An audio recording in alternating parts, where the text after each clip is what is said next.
Donc, bonsoir Gabriel, donc on a la soirée des voix de l'immobilier. Tu fais partie des lauréats de ce soir, tu fais partie du classement. Avant de parler donc de cette soirée, de ce que tu fais, de ta fierté potentiellement, est-ce que tu peux d'abord nous rappeler dans quelle entreprise tu travailles, quel est ton quotidien, etc. Yes, merci beaucoup. Moi, j'ai cofondé l'agence Maison AEG à Paris, Cannes et maintenant Dubaï depuis 9 ans. Et on est une vingtaine à être actifs en France.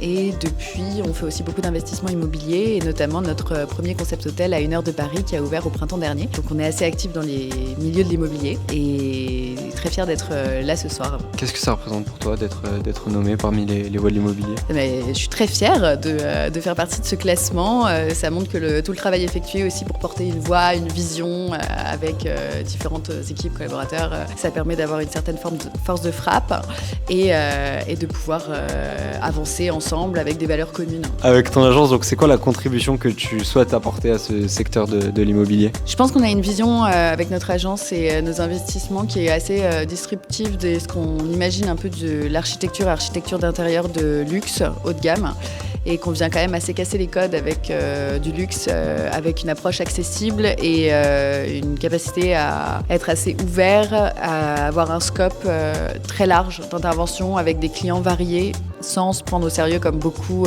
d'architectes d'intérieur qui sont très présents sur le marché et qu'aujourd'hui on a vraiment à cœur de pouvoir montrer qu'on peut être très sérieux, faire de très belles choses sans se prendre complètement au sérieux. Si tu avais un message à adresser à la profession, il y en a beaucoup qui sont ici ce soir, ça serait quoi ? Je pense qu'on est dans une période mouvante, que ce soit par les crises immobilières qu'on a pu traverser, les sujets de politique aussi qui ont été très présents dans les actualités ces dernières années, avec des transitions aussi de génération qui portent pas du tout les mêmes valeurs et que les choses se sont accélérées et je pense qu'il faut aussi accepter plutôt que de combattre le process et je pense qu'il y a plutôt des opportunités à saisir pour évoluer et grandir différemment que tout ce qu'on a pu voir avant et que c'est pas forcément mieux avant. À titre personnel, quel serait ton plus grand défi pour le secteur de l'immobilier et pour ton agence dans les années à venir ? Je pense qu'aujourd'hui le plus grand défi c'est aussi d'éduquer toutes les différentes populations qui gravitent autour de l'immobilier.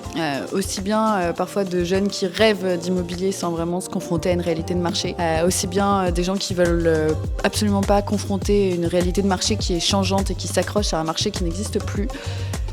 Que ce soit en archi ou en immobilier, ce sont les mêmes travers qui se posent et je pense qu'aujourd'hui l'idée c'est d'aller de l'avant ensemble en expliquant les choses avec beaucoup plus de transparence, que l'époque est à la transparence vraiment et que les gens ont besoin de ça et ont envie d'écouter ça aussi. Bah écoute, merci beaucoup, on est très heureux de t'avoir eu ici. Félicitations encore d'avoir été dans ce classement et passe une excellente soirée. Tu peux dire merci. Merci beaucoup. Super.